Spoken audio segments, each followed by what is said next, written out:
Welcome back to Liberty or Death. We're going to check out a video from Midwest Safety. To those of you new to the channel, I work in the court system in my state, and I like to go through these, not only police cam videos, but other videos as well, and break down to see what may happen to these people if they come to the court, because a lot of videos focus on what other police officers breaking it down, or lawyers, or the like, and this is just the view of a court worker. So let's see what this has in store.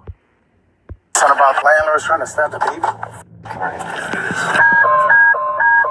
Additional South Unit 33 traffic. 9 North 56 and 23 Plainfield.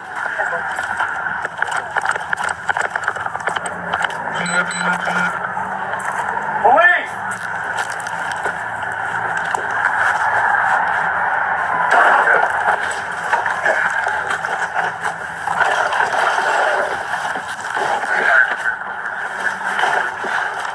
Well, we can tell right away that there's been some kind of emergency called in, because they're not even really, he stated police and pulled on the door, but he's automatically kicking and they're throwing things out of the way. So let's see what the emergency is. Someone's in.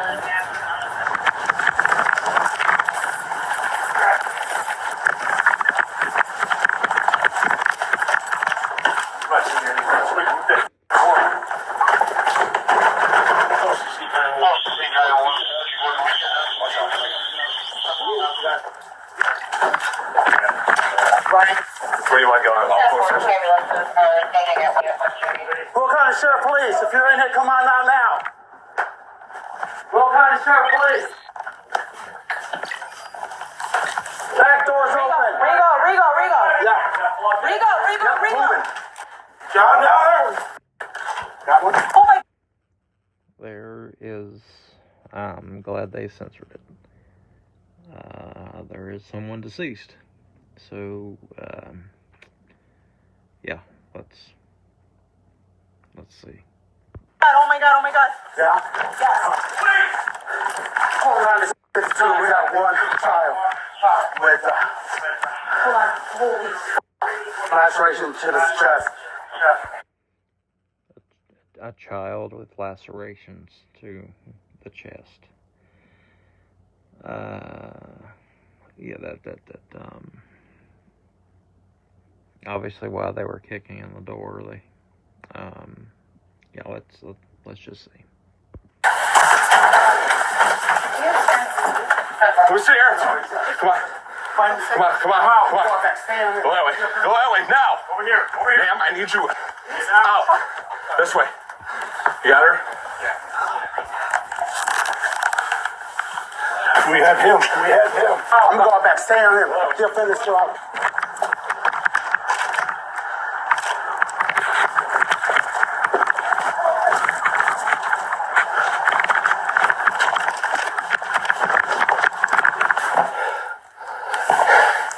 Sheriff's Department!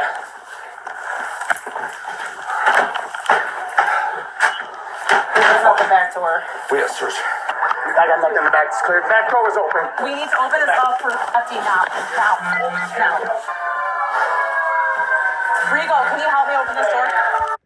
Okay, so I think it goes without saying that when officers are called to a scene and they find anyone that has been stabbed and seems deceased, or on the front porch of being deceased, they're going to go into a mode of whoever's in that house is immediately not going to be, they're not going to be treated with kids' gloves. They are going to get them out and treat them as the perpetrator. And the number one thing then is trying to get them medical help, as you can call, or you can hear in the background, and they're going to try to clear the rest of the house. because of course it needs to be a clear scene for any medical to come in. You don't want other people getting hurt, obviously. So. We got mom. Hey, I got someone in the back. No. Outside. Where? This way. They're in back. They have a baby. Can you come this way? Is there only one child? Yeah. Okay, let's come on out. Yeah. You guys got the baby? I got someone out back. Yeah. Sir. You got one back. That's him.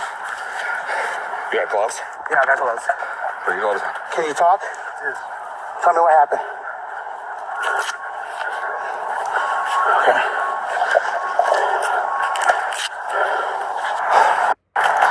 Motherfucker.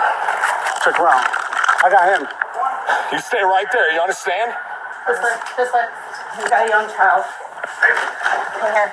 Right here. Who else is in the house? Was just you? And who else?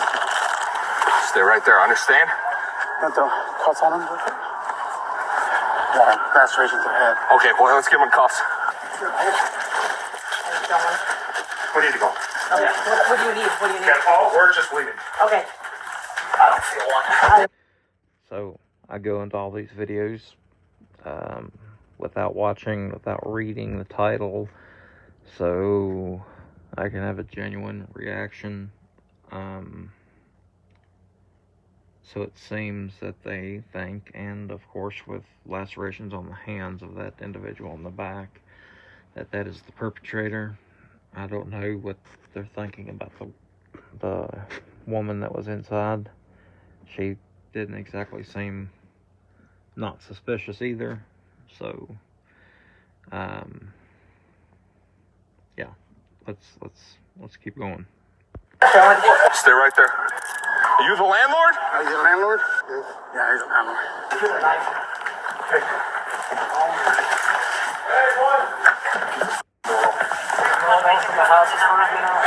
There's Kids in there right now. Are there any cops in there? Yeah, there's one in there right now. Where we at? This way. First floor. Starting CPR. You neighbor? I need you to get inside real quick. Go. You got that kid up there. You got any weapons on you? Nothing on you? I'm moving them, all right? We got pocket knives over here. Hang on. Leave him there. Hang on, I'll help you. Hang on. Just leave him there real quick. Yeah, I'm just checking his pockets. I've seen one. Check. Is this the second one right under the chest? Yes. 1, 2, 3. Yeah. 4, 5. No, I didn't see him at first. Then you call. Right here.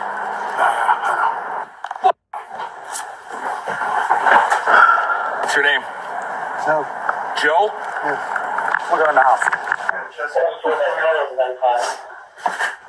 We got the other notes. Did you guys check upstairs? Hold on, sir, please. Clear. Jesus Christ.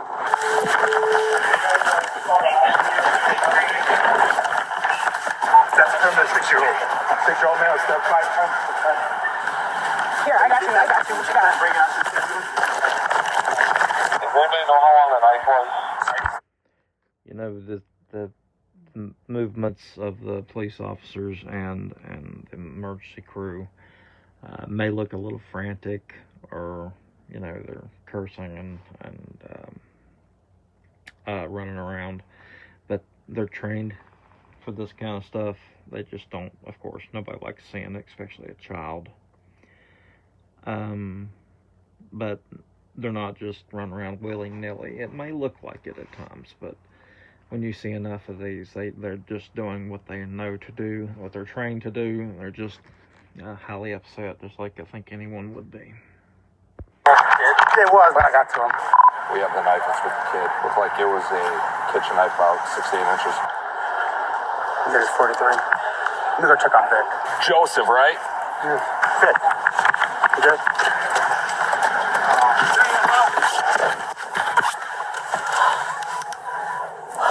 What's your last name? You gotta speak up. What is it? CZU. CZU. BA. Yeah. You stay right there.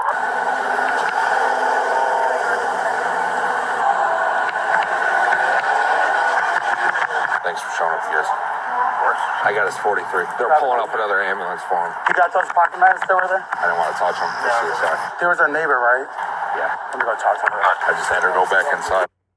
So, if I if I heard right, it said when they were working on the child, a 16-inch kitchen knife. I'm pretty sure it said 16. I might be mistaken.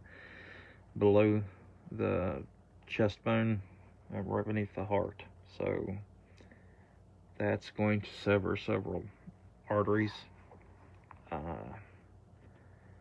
And so I'm already, of course, this is likely a deceased child, so they're immediately into a murder investigation. So they're not only going to talk to the neighbors, but whoever this person is in the back, and the mother, as if they are all perpetrators of the crime. Sir, other than the cut on your head, you hurt anywhere else? It's kind of cold, though. Yeah, that's okay. That's the least of your worries right now. Just talk to the neighbors.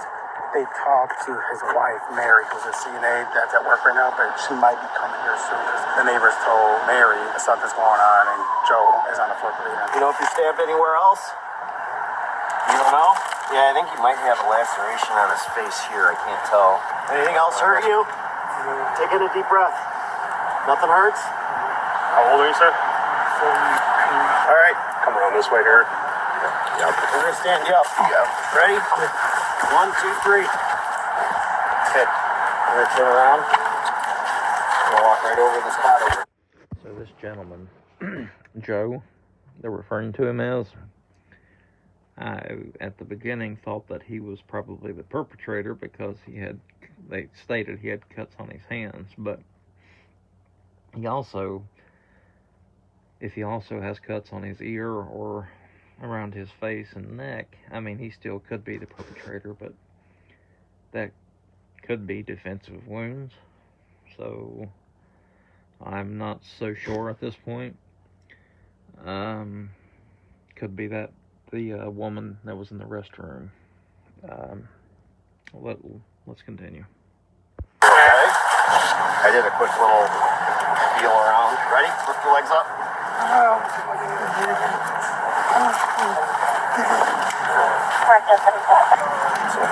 First 17 is not to repeat. He's been out looking for his dog. He lost it on Meadows. Believe that it might be his. This was found on his person.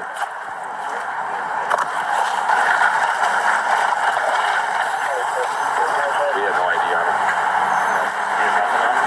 Just gonna check his cuffs real quick. Move forward real quick. Alright, you guys are good. Yeah, I'm good, man. Messed up.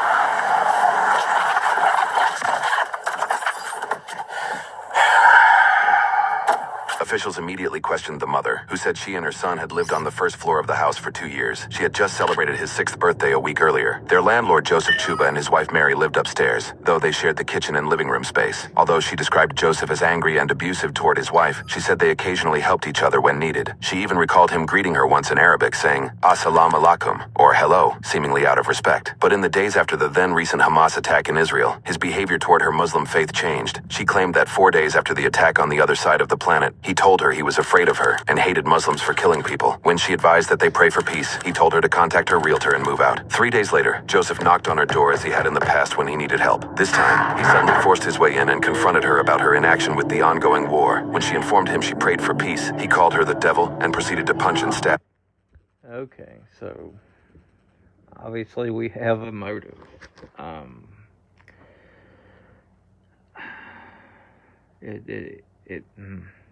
So if you're coming into court with this kind of information, the statement coming from the mother, whom I'm guessing was the individual in the bathroom, was the child's mother.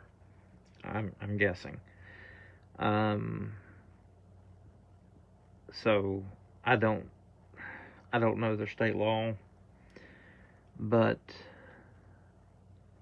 I am guessing that his public defender, and again, it may tell us before the end here, but his public defender will probably try to get a insanity plea, and people think just because you plead insanity or that you get the judge or jury to agree with you because a moment of insanity, that you just get off scot-free, but you don't.